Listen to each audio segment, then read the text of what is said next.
So ma'am over to you. అందరికీ నమస్కారం అండి. కొంచెం లేట్ అయింది, క్షమించండి. ఎందుకంటే మా ఐశ్వర్య రాజేష్ కూడా రావాలి అని చెప్పి, కానీ నీ మీద వెయిట్ లేదు. అందరం ఉంటే బాగుంటుంది అని. డైరెక్టర్ గారు రాలేకపోయారు. ఈరోజే సెన్సార్ అన్నమాట, అక్కడ కేరళలో ఉన్నారు, అందువల్ల రాలేకపోయారు.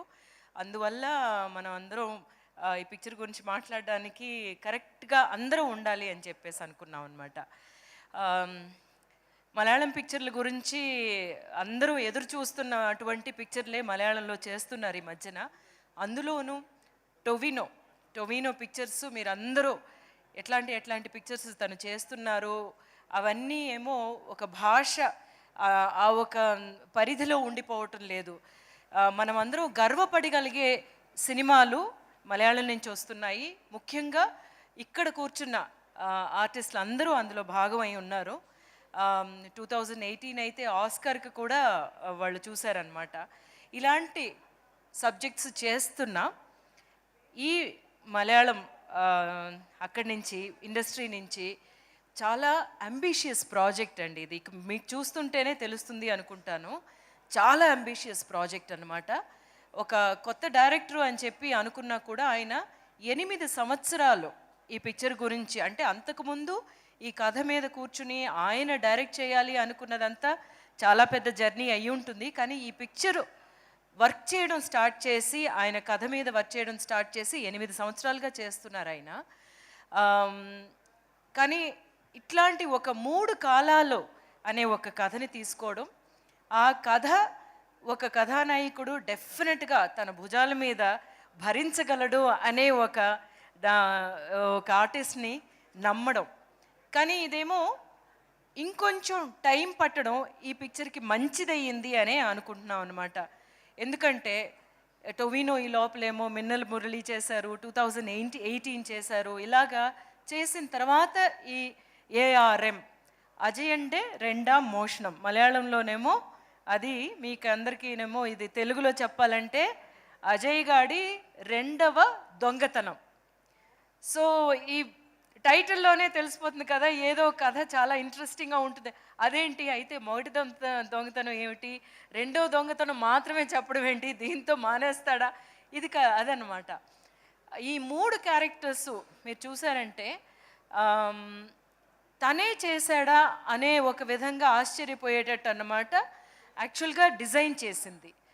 అంటే రూపం మాత్రమే కాదు, ఒక్కొక్క క్యారెక్టరైజేషన్ అన్నమాట. ఆ క్యారెక్టర్ కథ జరుగుతున్న కాలం వేరే అయినా సరే ఆ క్యారెక్టర్ తత్వం ఉంది కదా, అది చాలా చాలా డిఫరెంట్ అనమాట.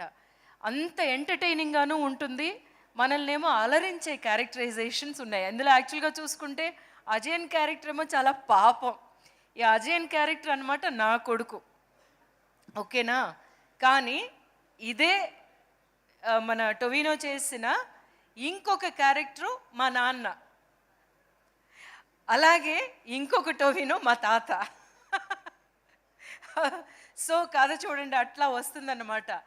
నేను మా నాన్నని ఎంతో ఇష్టపడి, నా కళ్ళ ముందే కొన్ని విషయాలు జరుగుతాయి చిన్నపిల్లగా ఉన్నప్పుడు. అందువల్ల ఈ మదర్ క్యారెక్టర్ ఎట్లాగా తయారవుతుంది, తిన క్యారెక్టర్ ఎలాగా వీటినన్నిటినీ సహించుకుంటూ తన కొడుకుని ఎలా పెంచింది, తన కొడుకు ఎలా ఉండాలి అనుకుంటూ ఈ అజయన్ని పెంచుతున్నాను అనమాట. సో అజయన్ పాపం యాక్చువల్గా ఈ 3 క్యారెక్టర్లోని. సో ఇలాంటి ఒక కథ వినగానే నేను అనుకున్నాను, బా ఇంత మంచి కథ ఒక్క భాగంలో చెప్పగలరా అంటే, ముందేమో 2 భాగాలు అది ఇది అన్నారు, కానీ చాలా చాలా చాలా ఇంట్రెస్టింగ్గా ఈ కథ వెళ్ళడానికి అంత ఉందన్నమాట. సో ఈ 3 క్యారెక్టర్స్ కోసం టొవినో తను తానే ఎట్లా తయారు చేసుకున్నాడు, కళరిపయట్టు అనే ఒక ఇది ఉంది కదా, దాన్ని ఎంత తను నేర్చుకున్నాడు, ప్రాక్టీస్ చేశారు. ఆయన మాత్రమే కాదు, ఇందులో చేసిన చాలామంది ఆర్టిస్టులు ప్రాక్టీస్ చేసి చాలా పర్ఫెక్షనిస్ట్ అనమాట. జితిన్ ఇక్కడ లేరు, ఒక్కొక్క విషయం జితిన్, సినిమాటోగ్రాఫర్ జోమోన్, సుజిత్ ఏమో రైటర్ అండి. వీళ్ళందరూ తర్వాత చాలా ఉన్నారు డైరెక్షన్ డిపార్ట్మెంట్ సైడ్ను కూడా. ఒక ఇంత పెద్ద కథ అనుకుంటున్నాం కదా, కానీ చాలా ఈజీగా చేసేసినట్టు చేశారు. అలా చేయడానికి కారణం ఏంటంటే వాళ్ళు చేసిన హోంవర్క్ అనమాట. అక్కడ ఏ కన్ఫ్యూజను లేదు. షూటింగ్కి వెళ్ళామంటే మన భాగం మనం కరెక్ట్గా చేస్తే చాలు, వాళ్ళు చాలా క్లియర్గా ఉన్నారు అనేది. ఇక్కడ మీరు చూస్తున్న visuals, it is not even 0.1% అనమాట పిక్చర్లో ఉండే విజువల్స్.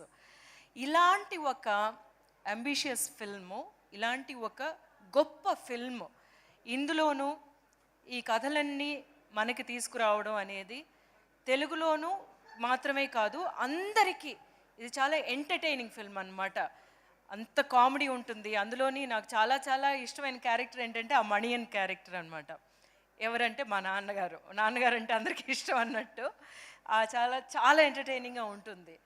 అందులో యాక్ట్ చేసిన మిగతా యాక్టర్స్ అందరూ చూస్తుంటే వాళ్ళ వాళ్ళ భాగాలు, Aishwarya Rajesh of course she does justice to any character she takes up. And Kriti, my dear Kriti ఎంత అందంగా ఉంది. అది మాత్రమే కాదు, తన పాత్ర ద్వారా జరిగే విషయాలు చాలా ఉంటాయి. అలాగే హరీష్ గారి క్యారెక్టర్ ఏమో చాలా రఫ్గా ఉంటాను మిగతా పిక్చర్లో అంటారు ఆయన, కానీ ఈ పిక్చర్లో చాలా సాఫ్ట్గా ఉంటాను అంటున్నారు. ఆయన ఎంత సాఫ్టే, మామూలుగా చూసుకుంటుంటే ఎట్లాగా ఆయన సినిమాల్లో ఆయన చేత రఫ్ క్యారెక్టర్స్ చేయిస్తున్నారు అనిపిస్తుంది. వీటికి అన్నిటికంటేనండి ఇది ఒక వర్క్ ఆఫ్ ఆర్ట్ అనే మనం చాలా గర్వంగా చెప్పుకోగలిగే ఒక ఫిల్మ్ అనమాట. It's a work of art. It's not just one movie, ఒక కమర్షియల్ ఫిల్మ్ అనేది కాదు. సో అందులోని ప్రతి దాన్ని తీర్చిదిద్ది మీ ముందుకు తీసుకొస్తున్నారు. 12th రిలీజ్ అవుతుంది. ముఖ్యంగానేమో 3Dలో కొన్ని పిక్చర్స్ మనం చిన్నప్పుడు చూసుంటాము. అంటే మా చిన్నప్పుడు మేము చూసిన పిక్చర్లు మీరు అందరూ పుట్టుంటారు. అంటే టొవినో అప్పటికేమో పుట్టలేదు అన్నాడు అనమాట. మై డియర్ కుట్టి చాతానని ఒక పిక్చర్ వచ్చింది కదా ఆ టైంకి. బట్ కొన్ని పిక్చర్లు మాత్రమే 3D కోసం చేయగలిగే ఒక కథలు ఉంటాయి. అలాంటి కథ ఈ పిక్చర్ అన్నమాట. So it's not just for one more ఒక ఆస్పెక్ట్ ఉంటుంది. 3D ఉంటే అదొక అట్రాక్షన్, అలా కాదు. సో 3Dలో చెయ్యడమే ఈ కథకి మనం చాలా చాలా జస్టిస్ చేసినట్టు ఉంటుంది అనేది. ఇంకా చాలా ట్రై చేయాలనుకున్నారు యాక్చువల్గా జితిన్ అయితే. చాలా విషయాలు ఇప్పుడేమో తెలుగులో మనం పిక్చరు రిలీజ్ చేస్తున్నప్పుడు ఏఐ ఉపయోగించి మీ లిప్ మూమెంట్ కూడా తెలుగుకి అనువైనట్టు నేను చేయగలను మేడం చెప్పేసి అన్నారు. కానీ యాక్చువల్గా ఆలోచిస్తే ఎంత బాగుండేది అనిపించింది అనమాట. సో అంటే మనకి ఒక మలయాళం పిక్చర్కి తెలుగు డబ్బింగ్ చేసినట్టు కాకుండా లిప్ మూవ్మెంట్ కూడా, అంటే మా వాయిస్ ముందు రికార్డ్ చేసేసి దానికి తగినట్టు లిప్ మూవ్మెంట్ని సింగ్ చేసి చేద్దామని చెప్పి అనుకున్నారు. సో జితినేమో అట్లా ఆలోచించే ఒక director. It's a wonderful experience. ఎప్పుడు మలయాళం పిక్చర్లకి నాకేమో బేస్ పడిందే యాజ్ అన్ యాక్టర్ ఏమో మలయాళమే అని ఎప్పుడు చెప్తూ ఉంటాను కదా. మలయాళం డైరెక్టర్స్ పిలిస్తే స్టోరీస్ని విన్నప్పుడు వెంటనే నేను ఒప్పుకోవడానికి కారణం ఏంటంటే వాళ్ళ స్ట్రాంగ్ స్టోరీ టెల్లింగ్.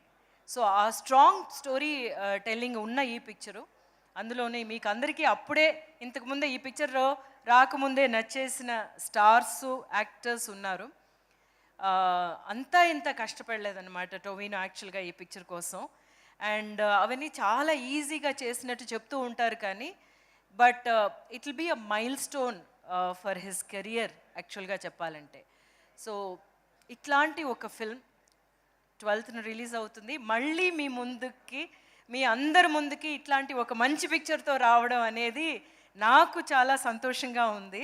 నేను అందుకే అన్నాను అన్నమాట, హైదరాబాద్కి డెఫినెట్గా నన్ను తీసుకెళ్ళండి, మా తెలుగు వాళ్ళతోటి నేను మాట్లాడతాను, నేను చెప్తాను అని చెప్పేసి.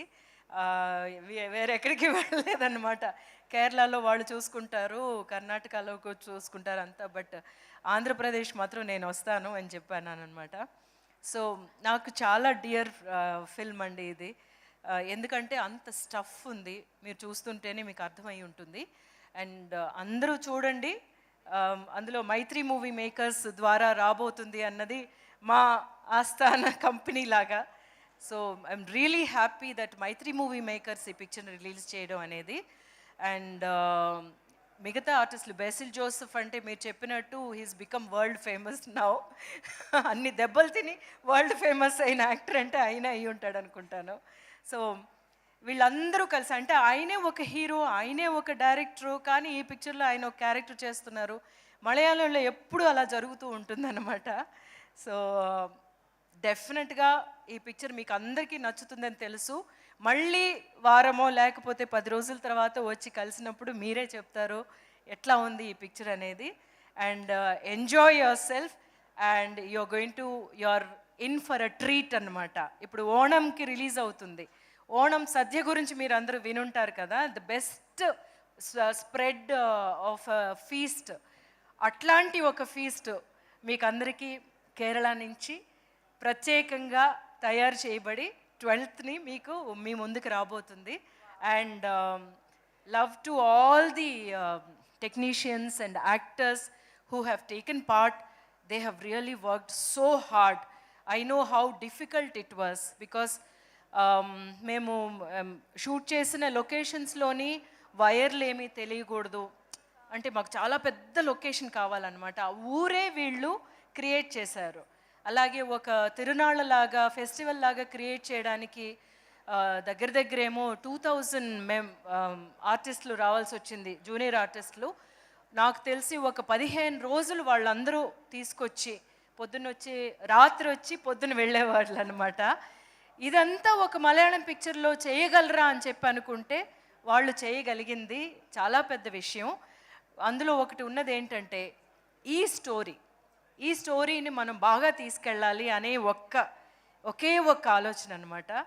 So great and thank you for this opportunity again and again, because my directors give me this kind of a great opportunity for me to stand here again and say that I'm part of a great film, another great film, Mani. And enjoy yourselves on the 12th. It's going to be a fun ride. Thank you, Andy. Superb, ma'am. And especially మీ మాటల్లో మీ వాయిస్లో cinema గురించి వినడం తెలుసుకోవడం ఇంకా హాయిగా చక్కగా అనిపించింది. సో మ్యామ్ మీరు చాలా డీటెయిల్డ్గా సినిమా గురించి చెప్పారు, కానీ నాకు వచ్చిన డౌట్ ఏంటంటే మీరేమో అజయన్ పాపం అంటున్నారు, కానీ టైటిల్ ఏమో అజయన్ గాడి రెండవ దొంగతనం అంటున్నారు. అది ఎలా, హౌ ఈజ్ ఇట్ పాసిబుల్? పాపం దొంగ సస్పెన్స్ అంట. కానీ he's the lovable of the 3 characters. And మిగతా వాళ్ళు లవబుల్ కాదా అని కాదు, మిగతా 2 క్యారెక్టర్స్ చాలా స్ట్రాంగ్ అండ్ కాంప్లికేటెడ్ క్యారెక్టర్స్. వాడు పాపం నేను అలా పెంచేసాను, మరి చూడండి. చూస్తాం. మీరు మదర్ రోల్లో చేశారంటే డెఫినెట్గా మేము ఆ ఎమోషన్కి కనెక్ట్ అయిపోతాము. కానీ మ్యామ్ ఒక్కటి తెలుసుకోవాలని ఉంది, ఇప్పుడు ఒకే యాక్టర్ని ఫాదర్గా సన్గా అది ఎలా ఉంటుంది ఆ ఎక్స్పీరియన్స్ ఆన్ సెట్ చూడడం అని? అంటే థ్యాంక్ఫుల్లీ ఫాదర్గా చేసినప్పుడేమో నా చిన్న క్యారెక్టర్లో యాక్ట్ చేసిన పాప అన్నమాట చేసింది, థ్యాంక్ఫుల్లీ. అండ్ నేను తనతో టొవినోతో చేసినప్పుడు నా కొడుకుగానే వాడిని ఎప్పుడు తిడుతూ ఉండే, ఎప్పుడు అమ్మలందరూ తిడుతూ ఉంటారు చూసారా, అలాంటి అమ్మేనమాట. తిడుతూ ఉండే అమ్మ ఎప్పుడూను. అంటే తన కోసం అంత బాధ ఉంటుంది, నా కొడుకు బాగుపడాలి, ఎట్లాంటి చెడ్డదారిలోకి వెళ్ళకూడదు.